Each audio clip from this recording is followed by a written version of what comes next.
नमस्कार दोस्तों, आपका स्वागत है अपनी यूट्यूब चैनल पीएफपी में। आज हम डिविस लैब के बारे में चर्चा करने वाले हैं। पिछले कुछ समय में मार्केट में तो रिकवरी आ गई है, लेकिन डिविस लैब कोई खास रिकवर होता हुआ नज़र नहीं आया। तो क्या यहाँ पर अब भी हमें वैल्यू दिखाई पड़ती है? निवेश करने के बारे में सोचना चाहिए या अवॉइड करना चाहिए? तो ऐसी सिचुएशन में एज ए रिटेल इन्वेस्टर क्या करना चाहिए, इसके बारे में आज हम चर्चा करने वाले हैं।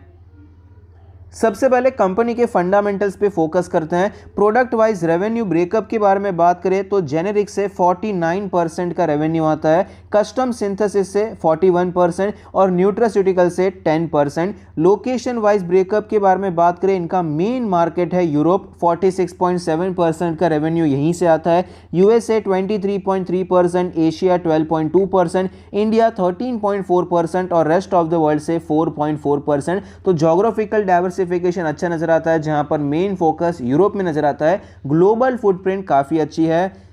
फंडामेंटल रेशियोज के बारे में बात करें तो आरओई 21% है, आरओसी 27% है, जो कि अपने एवरेजेस से ऊपर है। कंपनी इंप्रूव करती जा रही है। नेट प्रॉफिट मार्जिन 28.4% है, जो कि आप देख पाएंगे अपने 5 ईयर और 3 ईयर एवरेज से हमें इंप्रूव होता हुआ नजर आता है। 1% का इंप्रूवमेंट अपने एवरेजेस के हिसाब से दिखाई पड़ता है, तो ये अच्छी बात है। सेल्स के साथ अगर मार्जिन भी सुधरते हैं तो प्रॉफिट हमें डबल स्पीड से बढ़ते हुए नजर आते हैं। डेट टू इक्विटी 0 है, कंपनी पर कोई कर्जा नहीं है, बहुत अच्छी बात है। तो फंडामेंटल रेशियोज तो अच्छे नजर आते हैं। कंपनी के फाइनेंशियल ट्रेंड के बारे में बात करें तो आप देख पाएंगे रेवेन्यू हमें कंटिन्यूअसली ऊपर जाता हुआ नजर आया। प्रॉफिटेबिलिटी में बहुत अच्छा इंक्रीज देखने को मिला है। 4 सालों में प्रॉफिट डबल से भी ज्यादा होता हुआ नजर आया, तो बहुत ही हेल्दी फाइनेंशियल ट्रेंड दिखाई पड़ता है।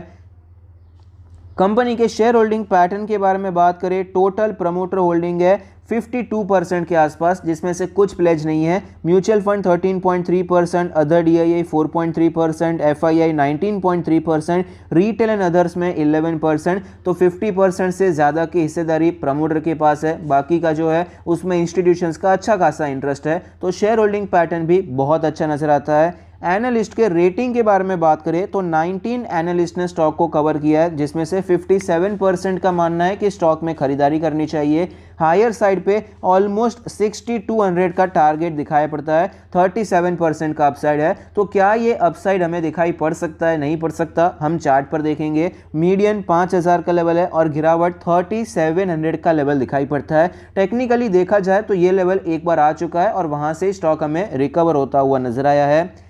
1,19,000 करोड़ की दिग्गज मार्केट कैप वाली कंपनी है, 46 का पीई रेशियो है। तो वैल्यूएशन वाइज फार्मा सेक्टर में इसी के आसपास का पी रेशियो आपको नजर आता है। बहुत ज़्यादा महंगा नहीं है, लेकिन बहुत सस्ता पी रेशियो भी नज़र नहीं आता है।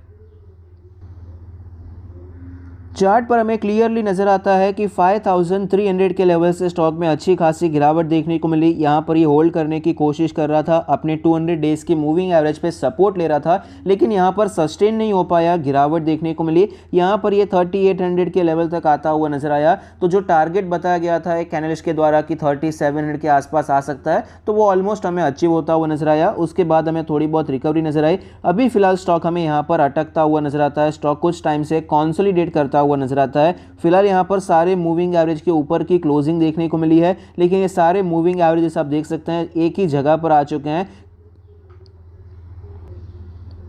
मूविंग एवरेज का कंसोलिडेशन यहां पर दिखाई पड़ता है। डेली आरएसआई 55 का लेवल है। मोमेंटम के बारे में बात करें, थोड़ा बहुत मोमेंटम वापस हमें बढ़ता हुआ नजर आता है। वीकली चार्ट पे डिस्कस करते हैं सिचुएशन कैसे दिखाई पड़ती है। तो वीकली चार्ट पे 100 वीक्स के मूविंग एवरेज पर सपोर्ट लेने के बाद हमें यहां पर तेजी देखने को मिली है, और डबल बॉटम बनने के बाद हमें यहां पर तेजी थोड़ी सी बढ़ती हुई नजर आई है। ऊपर के लेवल पे ये सस्टेन करता हुआ नजर आता है। वीकली आरएसआई 50.92 का लेवल है। जैसा कि हमने कई बार डिस्कस किया है कि 40 का लेवल काफी अच्छा होता है, उसी के आसपास सपोर्ट लेने के बाद हमें तेजी देखने को मिली, थोड़ी सी रिकवरी हमें यहां पर दिखाई पड़ती है। मंथली चार्ट के बारे में बात करें, मंथली चार्ट में हमें नजर आएगा लॉन्ग टर्म में स्टॉक ने बहुत अच्छा परफॉर्म किया है, और जनरली स्टॉक अपने 20 मंथ्स के मूविंग एवरेज पे सपोर्ट लेकर वापस ऊपर जाता है। तो फिलहाल यहीं पर यह सपोर्ट लेने की कोशिश कर रहा है। मंथली आरएसआई 61 है। तो मंथली चार्ट पे मोमेंटम थोड़ा स्लो जरूर हुआ है, लेकिन अब भी स्ट्रांग है। 60 के ऊपर ही आपको यह चलता हुआ नजर आता है। तो मोमेंटम मंथली चार्ट पे तो अब भी हमें मजबूत नजर आता है। चार्ट पर हमें एक इंपॉर्टेंट ट्रेंड लाइन नजर आती है। आप देख पाएंगे स्टॉक इसी लेवल पे बार बार रेजिस्टेंस लेने के बाद हमें नीचे आता हुआ नजर आता था, लेकिन यहाँ पर हमें ब्रेकआउट देखने को मिला। ब्रेकआउट कोई स्ट्रॉन्ग कैंडल से नहीं हुआ था, ऐसा नहीं है कि बहुत बड़ी स्ट्रॉन्ग कैंडल के साथ कोई ब्रेकआउट हुआ हो। आपको थोड़ा बहुत ब्रेकआउट देखने को मिला, उसके बाद स्टॉक वापस हमें साइडवेज ही होता हुआ नजर आता है। लेकिन हमारा पहला सिग्नल तो ये हो चुका है कि स्टॉक ने स्ट्रेंथ दिखाई है, अपना ट्रेंड लाइन यहाँ पर तोड़ दिया है। तो हमारे लिए ये पहला सिग्नल होकर भी एक आध महीना हो चुका है, कोई खास मोमेंटम देखने को नहीं मिला, तो दूसरे सिग्नल का वेट करना मेरे हिसाब से ज़्यादा ज़रूरी हो जाता है। तो वो लेवल कौन सा है? 4700 का वो लेवल है। पहले ये लेवल काफ़ी ज़्यादा इंपॉर्टेंट सपोर्ट की तरह नजर आया, फिर जैसे ये लेवल टूटा रीटेस्ट करके यहाँ पर हमें डबल टॉप बनाकर गिरता हुआ नजर आया था। तो जैसे ही ये स्टॉक हमें 4700 के ऊपर जाता हुआ नजर आएगा, स्टॉक में हमें स्ट्रेंथ बढ़ती हुई नजर आ सकती है, स्टॉक वापस हमें मोमेंटम में आता हुआ नजर आ सकता है। और यहाँ पर थोड़ा सा लाइन को नीचे भी लेकर आ सकते हैं। ये जो लेवल है 4580 का लेवल है, तो अप्रॉक्सीमेटली 4600 से करके 4700 का हमें जोन नजर आता है। ये रेजिस्टेंस जोन है, जब तक इसके ऊपर निकल नहीं जाता है तब तक यहां पर हमें शॉर्ट टर्म के लिए पोजीशन नहीं बनानी चाहिए।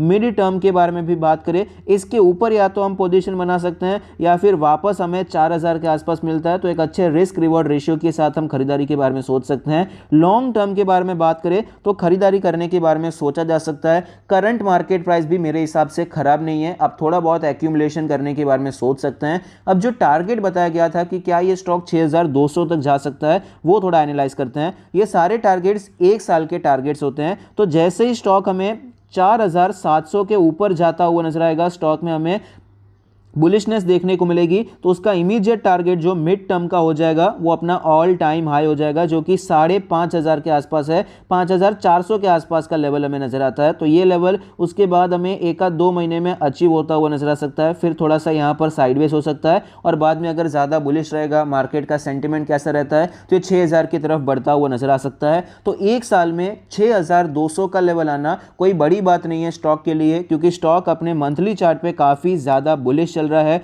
मोमेंटम काफी अच्छा है और वीकली चार्ट पे भी आपको अच्छा ही नजर आता है। बस डेली चार्ट पे हमें कंफर्मेशन चाहिए, जैसे ये 4700 के ऊपर निकलता है हम यहां पर अपना पोजीशन बनाने के बारे में सोच सकते हैं, खरीदारी कर सकते हैं। एक और पॉइंट ये है कि 6200 इतना कोई बड़ी बात क्यों नहीं है, क्योंकि पहले कई बार ये स्टॉक इस लेवल पे हमें वापस ऊपर जाने की कोशिश करता हुआ नजर आया था, तो ये जो रेजिस्टेंस है थोड़ा बहुत वीक होता हुआ नजर आएगा। ऐसा हो सकता है, कई बार मैंने चार्ट में देखा है स्टॉक ऐसा रिकवर करता है, एक बार थोड़ा यहाँ पर नीचे आता है, लेकिन बाद में आपको एक अच्छा ब्रेकआउट देखने को मिलता है और स्टॉक वापस हमें अच्छा रैली करता हुआ नजर आता है। तो अभी फिलहाल पूरा ध्यान होना चाहिए 4700 के लेवल पे, अगर आप यहाँ पर पोजीशन बनाना चाहते हैं। लॉन्ग टर्म के लिए तो करंट मार्केट प्राइस भी खराब नहीं है, खरीदारी कर सकते हैं।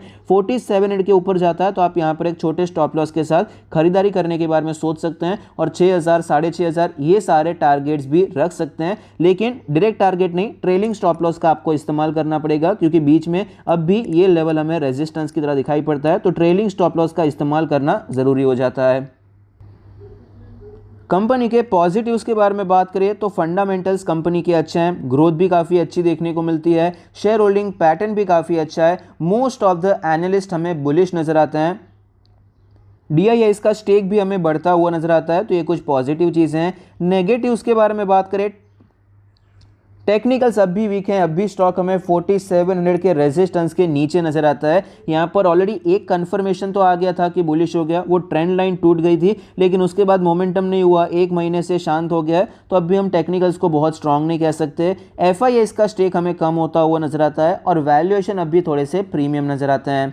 तो ऐसी सिचुएशन में करना क्या चाहिए? शॉर्ट टर्म और मिड टर्म के लिए तो 4700 के ऊपर खरीदारी के बारे में सोच सकते हैं। एक और बात का ध्यान रखिएगा कि अगर 4700 के ऊपर डायरेक्टली ऐसा चला ही जाता है तो शॉर्ट टर्म के लिए खरीदारी करने से बचिए, क्योंकि आपका स्टॉप लॉस बहुत ही ज़्यादा बड़ा हो जाएगा, रिस्क रिवॉर्ड रेशियो अनफेवरेबल हो जाएगा। मिड टर्म के लिए तब भी खरीद सकते हैं, लेकिन शॉर्ट टर्म के लिए छोटे स्टॉप लॉस के साथ खरीदना प्रेफर करना चाहिए। लॉन्ग टर्म के लिए खरीदारी करने के बारे में सोच सकते हैं। आई होप आपको ये वीडियो पसंद आता है, आपके इन्वेस्टमेंट और ट्रेडिंग डिसीजन में आपको ये मदद करता है। Thank you, stay happy, happy investing.